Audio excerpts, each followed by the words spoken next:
Yeah, good evening, everyone joining live on Radio Sophia, and welcome to yet another weekend of Beyond the Classroom sessions.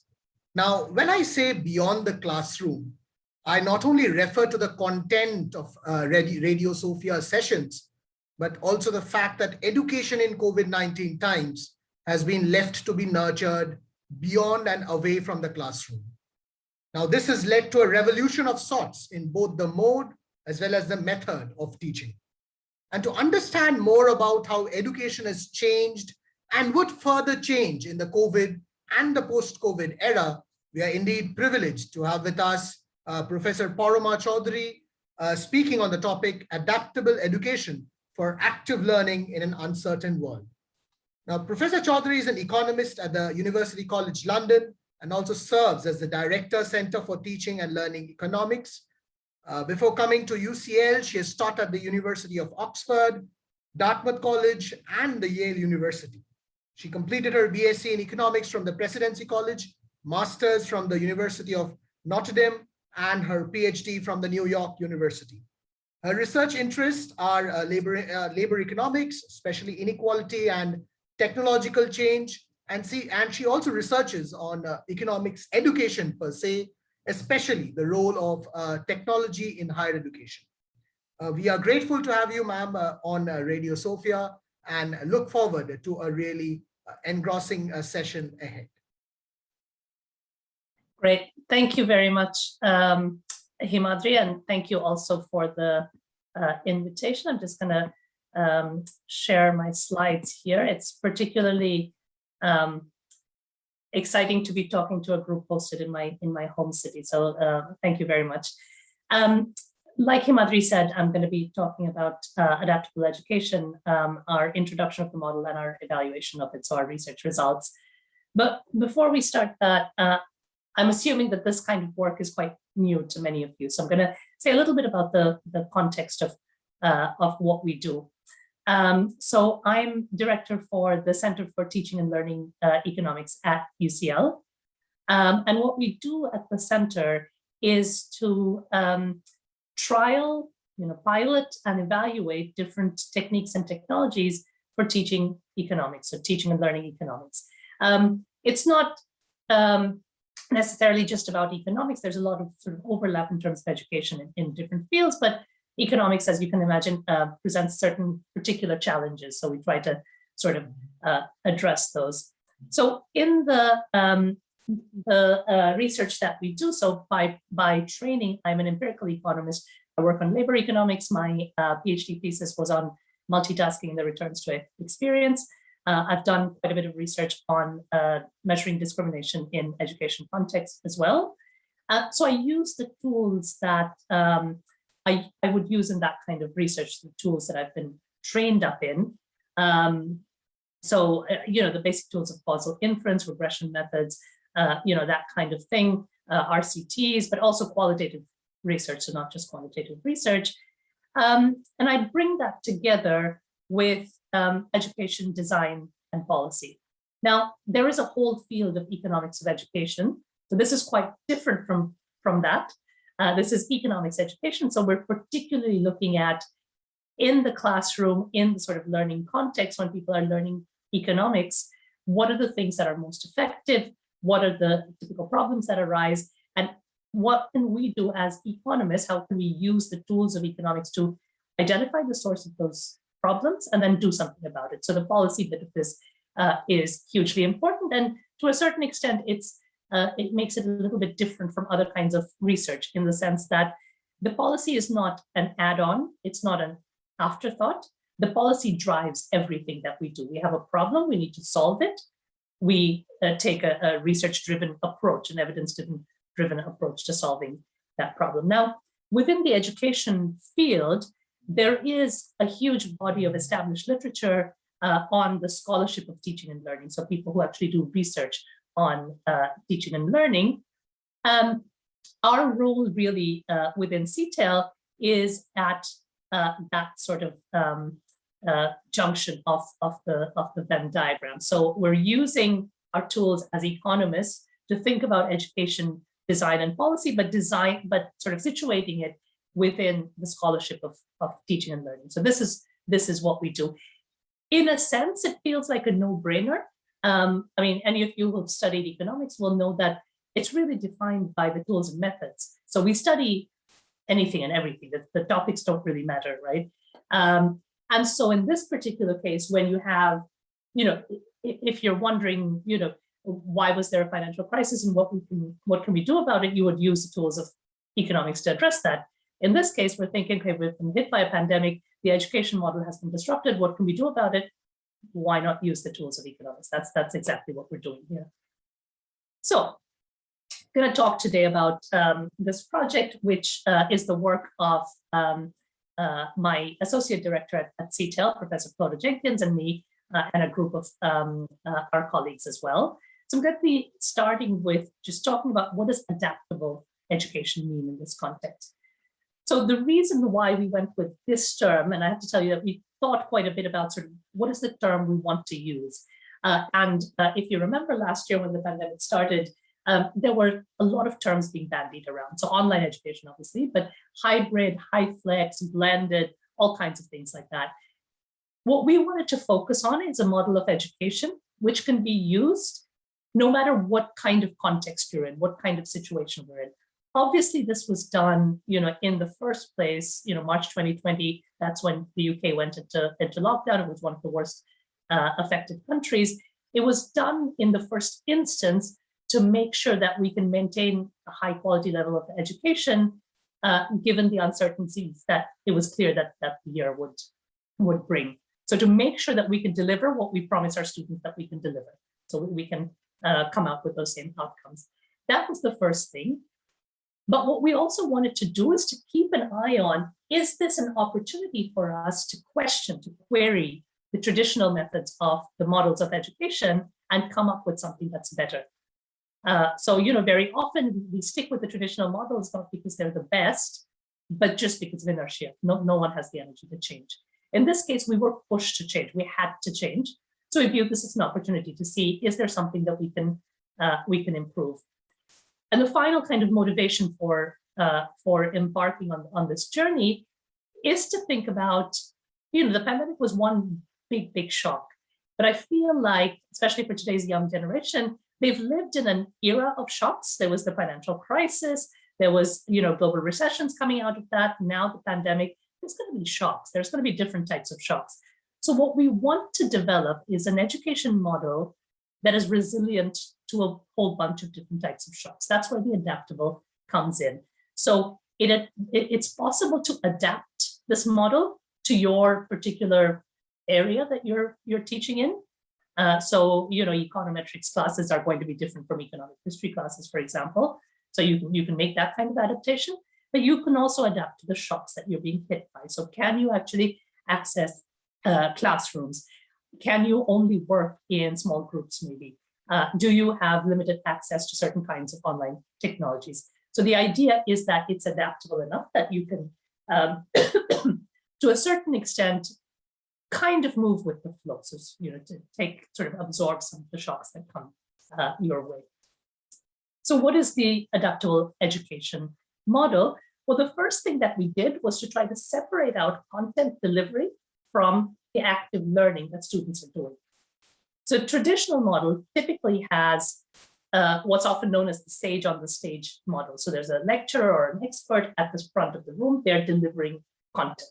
So that content could be coming out of books or papers or just out of that person's mind. It was very clear to us that for that content delivery, we don't really need to be in person. So the first element of our adaptable education model is to take the content sections out, make that asynchronous. So that's something that you do not need to have live. So not only do you not need to be in the same room as that person, but you also don't actually need to be like this in a Zoom session live with them. Content can be done at different times. So the first element of our adaptable education model is having these pre-live sessions, there will be live sessions, but pre-live sessions, self-directed, this is really important, asynchronous materials.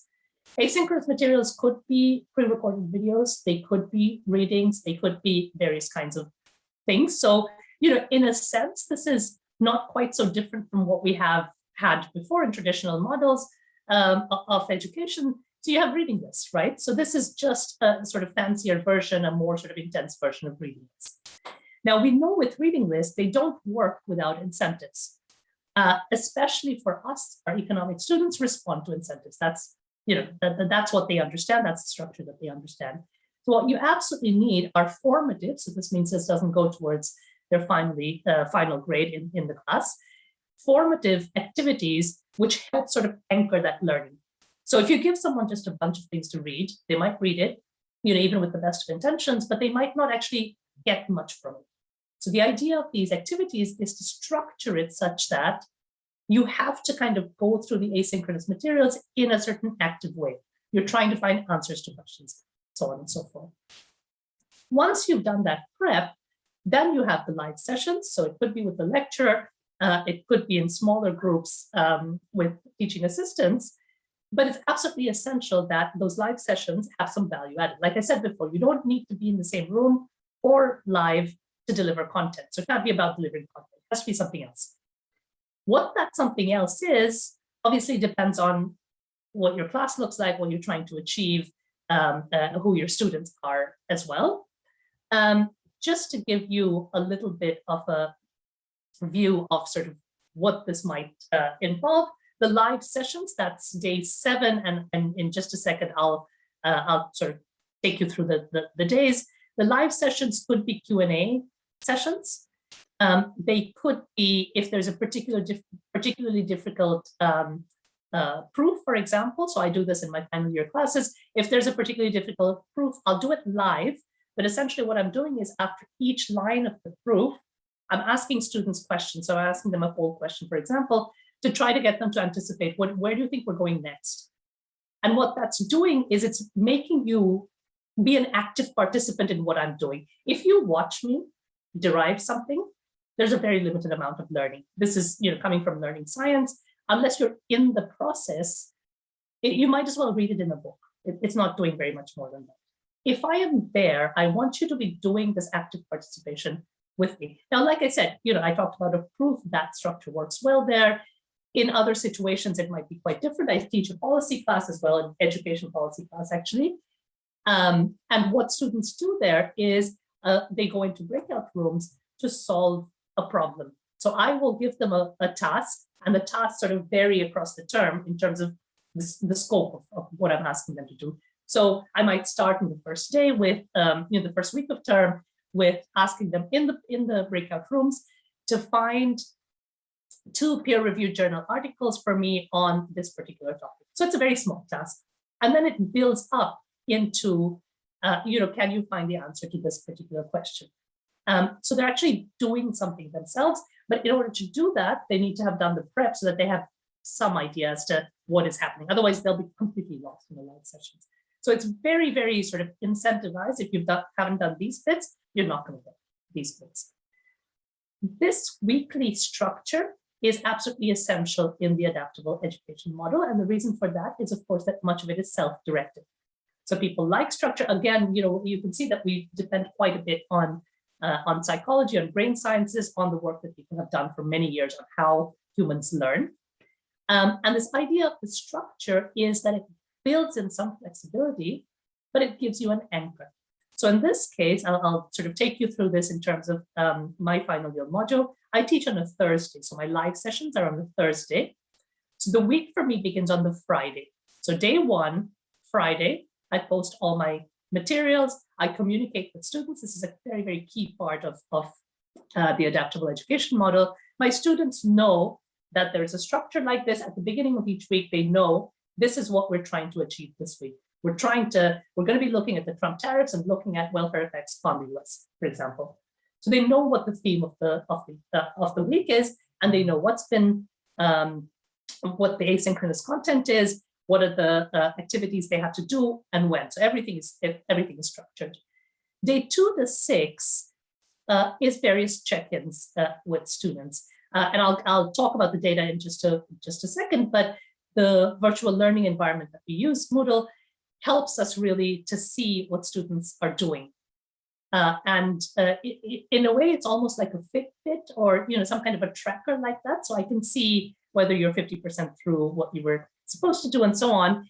And what we've developed is a kind of a pastoral check-in throughout the week, where either the lecturer or the teaching assistant will check in with students who are below, say, 30% or something like that.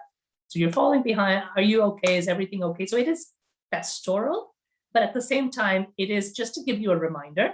Why are we doing this? Well, we know that people like commitment devices. If the lecturer says something to you, you respond, where you might not otherwise do that, even with the best of intentions.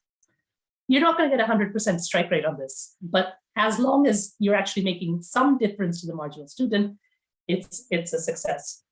So this is sort of how the week works. And as you can imagine, you can structure the week however. So you can start on whatever day. You can start on the weekend or a Monday, or it really doesn't matter as long as you have this structure.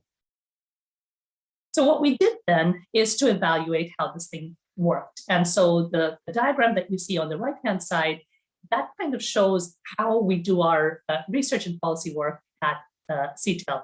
So what we literally do all the time is to sort of have these interventions. We design them based on the research literature, implement them. This was the first year we've done something so big. So usually a pilot is a pilot, right? It's small in nature. In this case, this was introduced across the entire economics BSc program. So we've never done something this large before, but the structure remains the same. And we have quite a bit of experience having done these things before. Implement, then the review, that's what I'll talk about a little bit now. And then, of course, going into next year, then we have Mark 2 based on our review and feedback and so on, start the whole cycle again. So what we have now is student feedback, so basically satisfaction and sort of details on how students perceived what was happening. And this is in terms of feedback surveys on individual modules, but also program level surveys. So across all of the modules that you took, what were your ideas about this and that?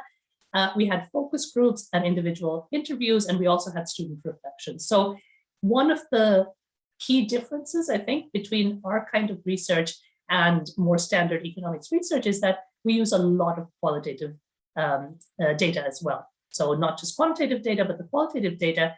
And the point of the qualitative data usually is to try to establish what are the questions we want to answer in the quantitative data. So what are the things that are coming out that we then want to test? So we're deriving hypotheses we want to test in the data from the qualitative data.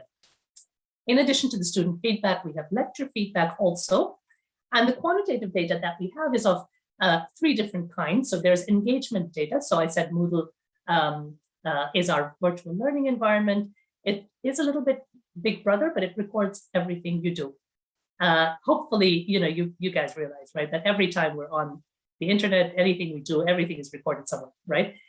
This is just leveraging that. It's recorded in any case. So we just leverage that. We also use a technology called Echo 360, which is an active learning platform.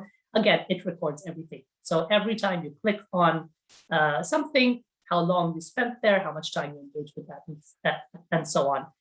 I'm calling this engagement data. It's obviously a sort of engagement. And in this year, when you have a sort of digital first, majority digital model, this is going to be a large part of your engagement. But you could argue that people might actually download something, go offline and study it. I can't see that, obviously. One thing to keep in mind is that's always going to be the case. In this situation, we can actually see something. So this is probably not a very accurate metric of engagement, but it should be highly correlated to total engagement, which is all I need, really. The second kind of quantitative data that I have are outcomes. So marks and what happened in assessments and marks and sort of whether people dropped out of assessments and things like that as well. And then finally, I have links to student characteristics. So one of the things that we wanted to see is whether particular kinds of students are affected in different ways. Here's another case situation in which our kind of research is a lot more challenging than many other kinds of economics research. So as an empirical economist, as a labor economist myself, in the past I've used census data, or in the US current population survey data, that kind of data. It's largely publicly available, and to a certain extent, it is researcher friendly. So it's collected in a way, saved in a way, distributed in a way that is researcher friendly. This kind of data is not. It's designed to be admin data, which is not designed to be picked up in a way or put together in a way that is researcher friendly at all. So one of our biggest jobs at CTEL is to bring together, to identify all these different data sources, bring them together in a way that makes sense. So that is a huge part of the job that we have, and then the analysis starts, of course. So, typically as econ students, economics is very lucky to have lots and lots of, especially microdata, lots and lots of really good high quality data sets that you can use to answer many questions. Not in this case. In this case, we built the data set. Okay, so let's start with the student feedback. So how did students think this went? And by the way, I should have said that we put all of this together, this adaptable education model together in a Moodle template. This is that's what's in the middle there. That's the economics template. Different modules across the program took that template, tailored it to their specific requirements, so that students saw the same model across the entire program. They had a hugely positive response to this new module model. What it did underline, though, and this was really interesting, was that if some modules actually varied too much from the central sort of adaptable education model, students queried them. So what they very much valued is consistency across the program, so that there is one model which is used. It can be tailored, that's absolutely fine, but the basic structure remains the same. The biggest thing that students appreciated, and we'll see this in the quantitative data as well, is the asynchronous material, the fact that there was flexibility. We have a very, very diverse student body with people literally around the world. So in most of my classes, I had people in Singapore and in California. So all kinds of time zones and so on. This flexibility was hugely appreciated. But what we found was that even here in the UK, there were many students who had carrying responsibilities, someone felt ill, all kinds of things that are not specifically pandemic specific. I guess they could happen at different times. Also, the flexibility that video is there. We also chopped up the videos, so they're fairly short. You can take a little bit of time just to go through this one bit and stay on track. That was one of the biggest things that was appreciated. Our students, again, being economic students, perhaps really appreciated the quizzes and all the different sort of built-in mechanisms we put in there to keep them on track. So even the things that didn't actually count. Students didn't like to work in groups, but then for all of these things, quizzes, all of the other activities, assignments, and so on, the completion rate was significantly lower if it was formative, so if it didn't count towards the final grade, as you would imagine. In terms of things that did count towards the final grade, diversification was something that was hugely appreciated. So at UCL, economics used to be one of the few remaining disciplines where 100% unseen written exam at the end of the year, that was still quite common. So, there's a lot of literature, again, showing that that doesn't actually achieve most learning outcomes. It's not a great way to assess for learning or even assess how much people have learned. This was also highly appreciated by the students, but what they again asked for is that same kind of coordination. So explain the rationale for why does one module have a quiz and a final written exam while another module has a research project and an essay. So explaining the rationale and coordinating timing to make sure that the workload is spread. I'm going to come back and talk a little bit about workload here as well. But before that, let me talk about the live sessions. Up to now, we've talked about the asynchronous material and the activities coming out of that. In the live sessions, this was really interesting to us. Students, if it wasn't interactive enough, students actually demanded that. This is something very surprising within economics that typically doesn't happen. People are happy to be passive consumers of content. But because of the way the adapted education model was set up, students really liked everything that was done in terms of interaction, but they really wanted to sort of have more of it, have smaller groups. And of course, confidence with tech is always important. For the smaller group tutorials, students did prefer face-to-face. This is really interesting because especially for a university like ours, but any large urban universities, space is at a premium. So what we found very clearly here is that students for the live big group sessions with the lecturer, they didn't really care about being face-to-face or not, as long as the deck worked, as long as it was interactive and so on. For the small group sessions, they really wanted the face-to-face. And this, in a sense, makes our lives easier because it's easier to find smaller rooms in that kind of a setting than a big, stadium-sized city. And I say stadium-sized because typically my first-year cohorts are up to 400 people. And this year, for various reasons, it was 800 people. So if you're doing the big live thing, there are benefits to technology. And it seems from this that the students are totally okay with that. It's the small group things that they want in person. What was an absolute knockout in terms of success was online office hours. So we typically, each module lecturer will have 1 hour a week where students can drop in and ask questions, especially final year students who'd spent 2 years on campus already, so they could actually do the comparison. The message was very, very clear. We're not going back to in-person office hours. I don't need to find the room. London is a busy city. We're in the middle of the city, running from your last class to, I wonder where my professor's office is, and back to your next. That is a complete waste of time. So, it doesn't actually give you that much more. And then students, of course, realize, and I'll come back to this in just a second as well, the amount of effort that went into actually doing this and the support that was required for this. The one thing that came out of this, and this was really interesting for us because it came out in terms of almost an objective observation rather than a positive or a negative, was that workload seemed to be much higher than previous years. So if you look at finalists who've done 2 years already, they felt that this year with the adaptable education model, the workload was much higher. So what we did was we ran some focus groups, interviews, and so on to figure out what exactly do you mean by this? What exactly is happening?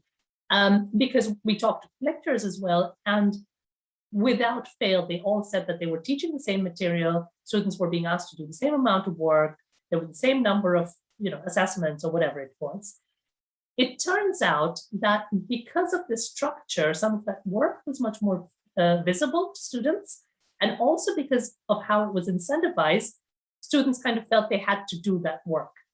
Whereas in previous years, if you're just given a reading list and told, okay, read it, people will not actually do it. Whereas because of the way all of this was set up, you kind of had to do the work. Otherwise, you're going to lose out on the live interactive session. So it's an interesting outcome because in a way, we're now achieving what we thought we were achieving before. So from a lecturer's point of view, from a learning outcomes point of view, this is exactly what you want. From the student's perception point of view, you're actually doing the work now that you should have done before. So it feels like more work, of course, because you weren't actually quite doing it before. But this is exactly what you need to do to actually achieve what you're supposed to achieve in the module. And I'll talk about assessment outcomes in just a second.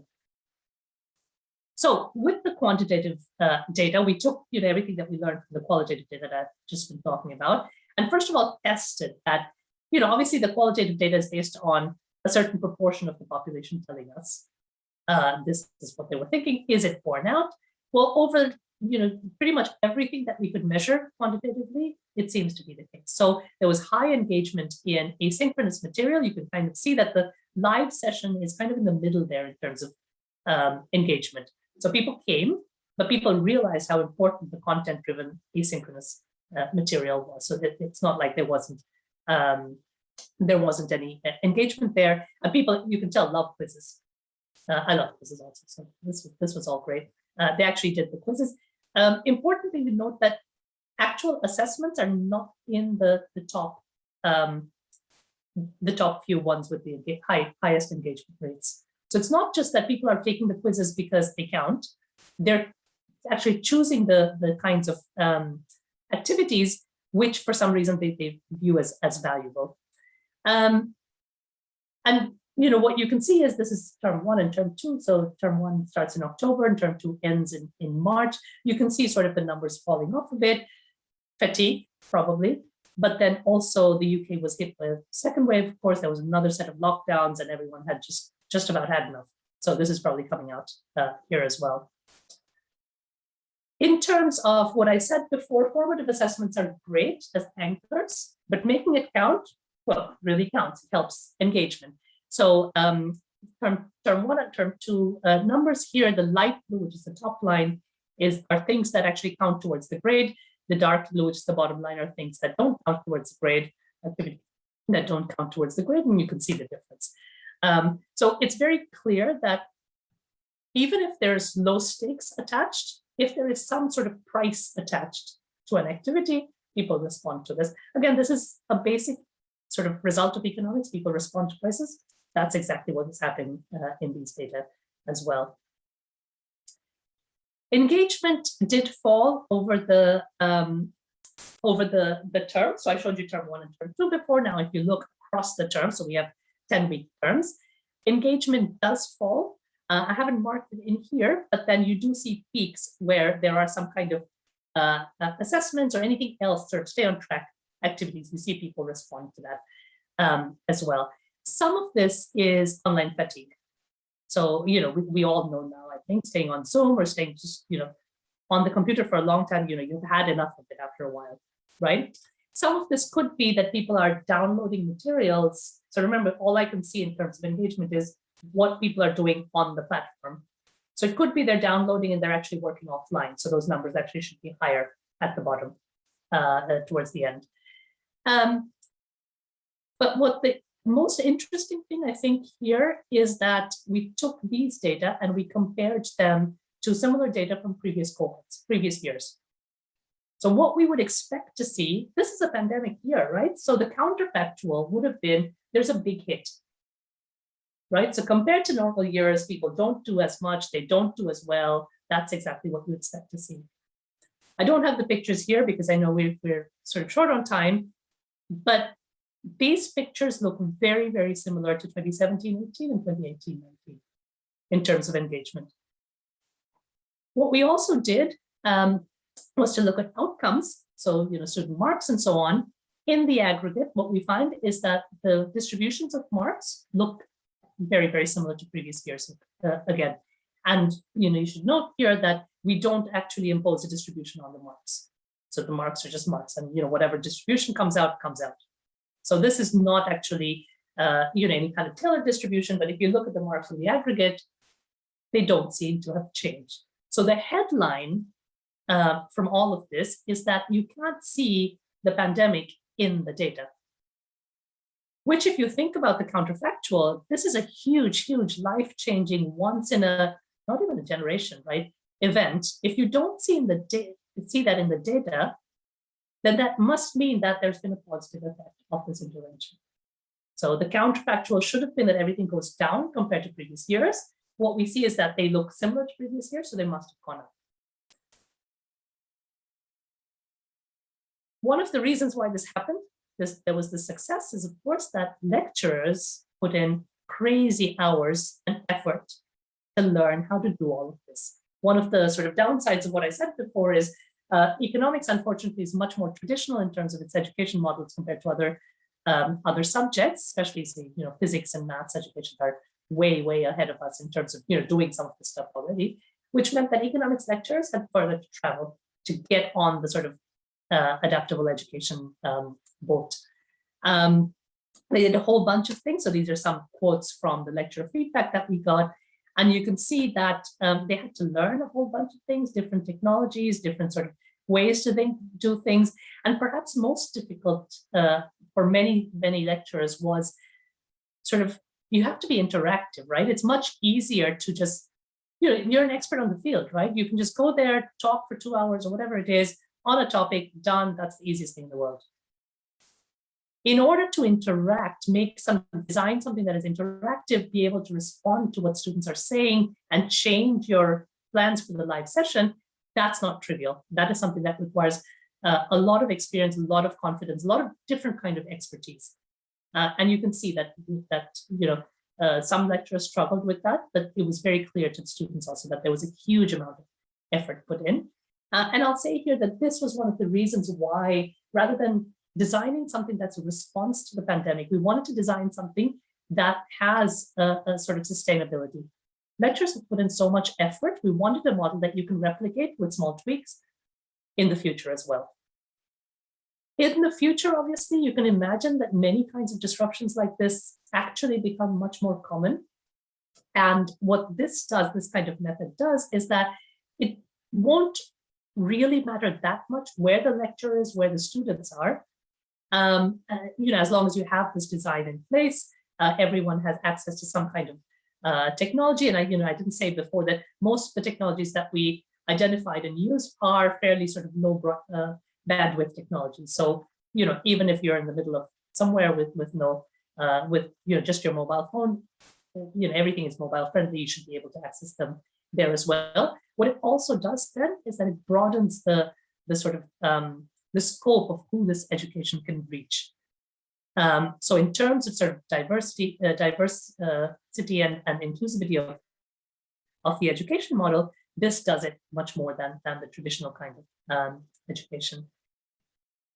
So what about sort of, when you're doing the research, you're interested in outputs. Our biggest output is, of course, to design something that is a policy that can be implemented, not just in economics, not just at UCL, but in various places as well. So one of our biggest sort of outputs out of this project is an adaptable education guide. I've just put some of the principles in here for you. So if you're looking to do this, where do you start? It starts with the principles, but it goes on to much more sort of logistic, hands-on, practical kinds of things. How do you actually build a model like this that suits you in your context? How do you implement it? How do you evaluate it? So that's one of the biggest sort of things that we've done. And of course, it's a very standard kind of a research project in economics. So if you do empirical work, you'll sort of recognize sort of what we're trying to do here. Like I said before, we have extensive information on students' demographic characteristics, previous marks, things like that, school characteristics also. We have their Moodle activities, and then we have outcomes. So we can actually do a very, very in detail, individual level analysis of how have students with certain characteristics responded to the model in terms of their engagement, and how has that response, the engagement, and so on affected their outcomes. So, it's a traditional, standard kind of a research model. So I think we have 4 journal articles currently sort of lined up for this, because there's lots of different sort of angles to this. I will mention a couple of things here, even though I didn't have time to sort of show you the details. One of the things that we're seeing, we have initial results on, is the fact that if you look at minority ethnic, particularly students, particularly UK-based students or UK domiciled students, they have actually benefited. There's some evidence to show that they have benefited more from this model than your traditional students, so who are more likely to be white privileged students. This was, in a way, a kind of a side effect. This is not necessarily what we set out to do. We did want to develop a diverse and inclusive education model, but it's hard to sort of predict, how differential effects would be. But we are starting to see that there are effects, and it does seem to be sort of helping sort of more marginalized students more than others. It's not very surprising. I showed you in one of the slides about how one of the things that came out about our model was students appreciated the flexibility. In the UK, students from a Black or Asian minority ethnic background are much more likely, to have caring responsibilities. So they might have a sick sibling or a parent who's disabled, something like that. So some kind of caring responsibilities, or have a child themselves. But also during the pandemic, they were actually much more affected. So, these ethnic communities were much more affected by the disease itself than white communities. And what we're finding is that the flexibility of this model, this is coming out of focus groups and reflections and so on, they're the ones who are actually flagging that the flexibility helps me. The flexibility, the fact that things are incentivized, so I can see the structure, I can see how different things fit in, and the fact that there is this somewhat flexible, but quite sort of distinct structure really helps. So if I miss a session, I know what I need to do to catch up. I would like to say that we predicted this and we designed it to work in this way. I don't think we quite anticipated how this would work. So this was kind of a side benefit. The other thing I was going to say is also that we're finding that in terms of sort of employability skills, so, you know, we want our students to go out and be able to, I mean, one of the great things about studying economics is people go out and do all kinds of different things. Some people will go on to further study in economics. Some people will go into consulting, investment banking, become lawyers, go into the civil service, all kinds of different things. The kind of skills that are developed in this kind of a model are very different from what's developed in a traditional kind of model. In a traditional kind of model, you're sage on the stage, gives you some content, maybe a book as well. You learn that, you replicate that in the exam, you're done. Now, hopefully you guys are sort of mature enough to see that that is not a skill that is usually very helpful in any other sort of area of life. Learning content and then being able to replicate it. There's a very limited sort of applicability of this. In this model, there are many other skills that you have to develop by yourselves. You have to learn, you're assessed on, and so on. And so from an employability point of view, it makes those students, puts them in a much, much better place than a traditional model does. So finally, I'll just end by saying that I think we're well prepared if we manage to, that's what our classes normally look like on the left-hand side. If we manage to do that again, I would like to be hopeful. I am not very hopeful, given the sort of situation everywhere. On the right-hand side, where those students are sitting socially distant, I think that's much more likely where we'll end up in October. But there's every possibility, and this is the beauty of this model, that if we end up by ourselves, just like in the past year, having to do much of these things online, we'll be fine. So we're going into 2021-22, knowing that we will have to tweak, but we know that any of these three models or anything in between, we can kind of handle because our model is adaptable. I'm going to end there. I'm on Twitter. CTEL is on Twitter as well. And if you haven't done so already, do check out our YouTube channel and our website, where a lot of our research, there's lots of other research projects ongoing and stuff. They're available there as well. Yeah, thank you, Professor Chaudhury. I think this was a really interesting session. Also, the fact that, I mean, I've never imagined this could actually be a potential area of research. So that in itself is a very interesting area. So I'll leave the floor open for questions. Maybe people can type on. We already have a question from Lakshay Mehla. Lakshay, if you can introduce yourself and get going with your question. Very good evening, ma'am. Very good evening to everyone. Actually, the time zone is kind of different. So good evening from my side. I'm Lakshay Mehla. I'm a doctoral scholar at IIM Rohtak, ma'am. And my research interest lies in a similar field, as in making education accessible to different students from different demographics. So based on that, like you mentioned in your presentation as well, that you were able to catch the you were able to get through the minority group as well. The minorities. Himati, can you hear me? Sorry? Ma'am, am I audible? Okay, something's happened to my sound. Ma'am, we can hear you. I can't hear anyone, sorry.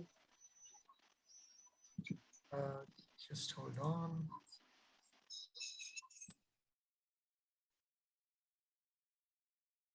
All right, I'm going to exit quickly and come back in. And hopefully that will work. Sure.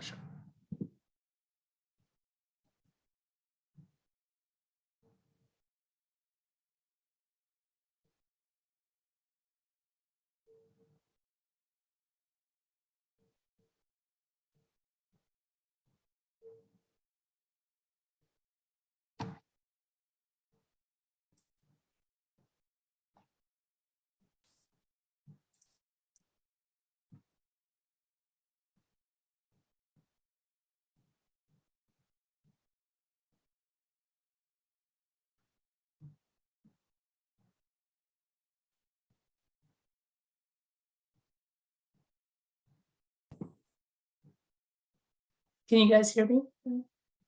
Yes, ma'am. You're audible. Okay, and I can hear you also. Perfect. Sorry about that, Lakshay. I missed your question. Would you mind repeating it? Yeah, ma'am. So, ma'am, Lakshya Mehla this side from I am Rohtak. And ma'am, my research interest also lies in the same area, similar area as well, wherein I'm trying to understand that how can education be made accessible to students from different demographics, basically from students from marginal backgrounds via e-learning, ma'am. So through the modes of digital learning. But one of the factors that we are facing trouble with is the self-regulation factor. That how do we monitor that aspect of the e-learning module? So if you could just shed some of the highlight on that. And also, ma'am, you mentioned incentivizing students based on their assignments and things like that. So could you just mention what are some of the incentivizing factors? What are some of the incentivizing ways that could work across different strata of students or students from different backgrounds from your observations? Thank you, ma'am. Yeah, sure. I mean, I think that's kind of the $1,000,000 question. You know, how do you get people to sort of act in their own interest? You know, you could do, you know, very sort of put in place very strong sort of consequences if you don't do something. So you're not allowed to take the final assessment unless you do X, Y, and Z, for example. That's a possibility. On the other end, you know, what you could potentially do is to try, you know, using the sort of the conclusions of behavioral economics to nudge people to behave in a way that you want them to behave. So, you know, one of the things that we've tried, for example, is at the beginning of each live session, you know, having some sort of reflection exercises and so on. So people have not actually done the work.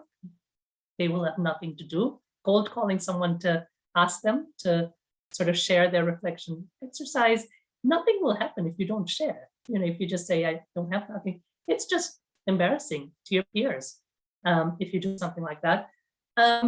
One thing that we started this year, which actually was very, very effective, was we saw, and again, you know, from the Moodle engagement records, we can see who's completely dropping off the radar. And we didn't quite respond to, you know, small variations. If someone has been working and 1 week they don't do anything, it's not a big deal because something's happened, right? Especially in this time. If we find that people are systematically, they seem to be dropping, what we did was each of the lecturers sent an individualized email to them, just asking whether everything was okay or not.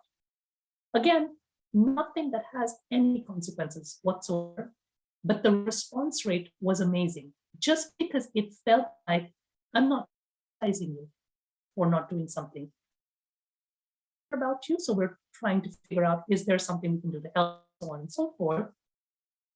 You know, you imagine that someone who's actually there's nothing going on, but they were just, you know, not actually doing the work is now into the work. But the number of people back to those messages to say, yes, I had a problem, or no, I didn't have a problem, this, that, can I come and see you? You know, whatever, and got back on track was amazing. You know, there is always an element of risk that kind of thing is not going to work, that such thing is not going to work. But I always suggest that you start with that to see sort of how much you can do. And you know, every time I personally try something like that, it actually works way, you know, I go into all of these thinking this is not going to work, right? The people are not responding. It actually works much better every single time. So now I'm thinking it can't be random, right? There is a pattern to this. These kinds of, if you design these as well, they do work. Thank you so much, ma'am, for that constructive answer, ma'am. Something again I would like to know is that to cite your findings, as in if I wanted to cite these findings in one of my works. So is there any way that I can make use of these findings? We don't have a working path on yet. There it will out. I can drop in the chat the link to the guide, the adaptive learning guide that is available freely online already. But once we have a working paper, it'll appear on the CTEL website as well. Sure, wonderful. Thank you so much. Yeah. Thank you, Lakshay. Yeah. So any other questions from the audience? And before there are other questions, let me have a question for you. So this is a slightly controversial question in terms of teaching in this post-COVID era. There's an element of increased exposure to cheating among students, especially in exams and other quizzes and all. So how do you think this, your method will be able to address some of those issues, especially with regards to cheating among students? That's a really good question, Himadri, and I have set work on this actually, which I was able to sort of discuss in this time. So there's two lessons to be learned. I think it's very, very clear that you can be assessing people in the tradition of replicating what you heard in. The good thing for those of us who've been working in education for a while now, it's not a very good way of assessing people's learning in any case. So this has now just pushed people to realize that because just copy from the notes or the textbook or something like that. A, that's not a great way to. B, how do you know that whether people are collaborating, someone else is doing the work for them, or they're just copying from the book, right? So what that means is that you need to come up with ways of assessing that are sort of where you can expect unique enough answers that the answers are not unique, then you have to sort of call people up so you can actually detect what is actually collaborating, any kind of cheating. It's not super easy to do that. Assessment design is a whole other expertise area in itself. It's not completely easy to do this. One sort of obvious ways out of this is to have some kind of some kind of thing where even if you think, I'm going to go with the econometric again, because it's one where you think, okay, people have to solve problems. What kind of open-ended thing are you going to do? They have to solve a problem, they have to do a proof, something like that. That's absolutely fine. I'm not sure how useful replicating proofs really is for any kind of life skill. So I'm not sure if you actually want to ask that. I teach applied topics, obviously. So the way I judge my students' knowledge of econometrics is, are they able to actually come up with a model that makes any sense and implement it and then interpret? There, people could be working together. It doesn't really matter.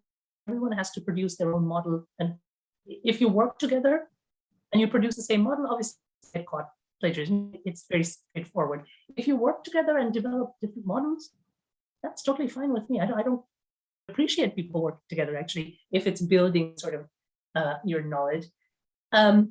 What you could do in those cases is say, okay, so the exam has some amount of problems, some amount of close-ended things, but then you do have, you could even randomize it and say that a certain proportion of the cohort will be for one-on-one with the lecturer to work out something. And if the performance in those two things don't actually match up, then there are consequences. One of the issues is, of course, that large cohorts. Doing a Viva is very, very expensive. One of the things that I've done in the past couple of years is, so in my final year course is in trade, to be part of an empirical project. The empirical project, obviously, you can't really cheat in this. If you copy someone else's project, it's kind of projects. But what it could be, what could happen is that, rampant contract. So there are companies, right, that will hire one to actually do your whole research for you. It's very difficult to detect that and actually do something about it. So what I try to, apart from having a Viva, right, if I have, I can tell whether you do research or not. I can't have students in my class. I would spend my whole life doing the Viva. So instead, what I asked is that alongside your research report, students have to submit a 2-minute elevator pitch explaining what they've done. Could they have, and the pitch cannot have any props, so no slides, no nothing, just you talking about your research. What I found is that for me, comparing the quality of the research report and the quality of the was very informative in terms of figuring out how much they understood about what's done. If they haven't, there's a likelihood that someone else has done it. What I prefer to do, is not to call those people out and punish them or whatever it is. I would prefer to set up something like this such that the cost is high enough of cheating that people don't do it in the first place. I don't want to catch people. I want people to do it in the first place.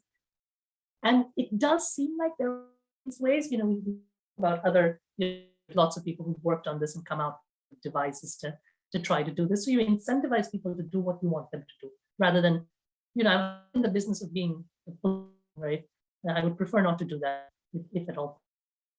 So there are, but it does mean very careful thinking, which is not something that a lot of professors at university do.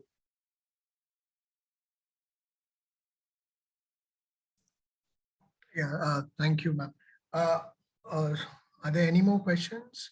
Also, ma'am, since you are more in the profession of economics and catering to the higher education stream of students, how do you think this model is actually replicable maybe for school education purpose as well, where the level of engagement among students and self-motivated students might be lesser in number? So how do you think this model works there? This is actually an interesting question, because alongside, as I was developing this model and so on, I have a 7-year-old, 16-year-old at home. They're homeschooling. So in a sense, I could reflect on that in real time, if that makes sense. And look, I'll be honest with you, the little ones, it's a struggle. Being in person, not learning. But I don't think you can learn some things in learning. I think, in particular, their teachers actually, they use a lot of the same techniques as well. Like I said, this is all there in learning science. If you want to make the science based, your learning design, you can do that. But children benefit more than anyone from, and so on. So I don't think there's an easy answer. Having said that, for my 16-year-old, I could see how good design kept them on the ball and engaged. What I talked about before. You have to get through and do a few, answer a few questions or something like that. The questions are, it's not that they're always marked. So, you have, is definitely true in the literature, and I found, so if you give people a deadline, the majority of them meet the deadline, whatever the consequences of not meeting it are. Again, behavioral economics. Right? So you give people, you have to submit it by Sunday, right? People respond because you told them to do that. But it needs to not be a one-off. There needs to be these things, sort of doing these. They prepare, questions based on the other. In the live sessions, the teachers are largely giving out answers to questions and sort of putting together and saying, really good, can you share on that person to share this person's answer? I don't really understand what you were saying here. Can you talk to us? So really, the fact that you submit something, sort of, huge consequence from it, you can see the link in the live sessions. Carrying on that from that, the live sessions, your groups to come up with, so put your answers together, come up with a consensus answer, which become materials. It is possible. Again, I would have thought before into this that teenage boys, particularly minor boys, are going to be hard to do anything. So I have to say, I'm absolutely sort of to do, but you can see basic principles.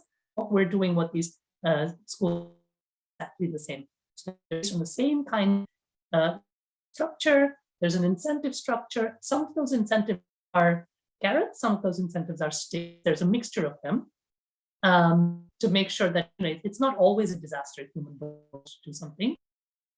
And if early enough, I think this is the other key thing. to doing. It's very difficult to move someone from not doing stuff to doing stuff. So if you jump in straight away, so, for our students, it would be, first day of first year when you come to university. These are expectations, you of doing it, easier for everyone. Do it. But yeah, I keep thinking if there are future lockdowns, the focus really should be on locking down everything else so that the little kids can go to school. Absolutely.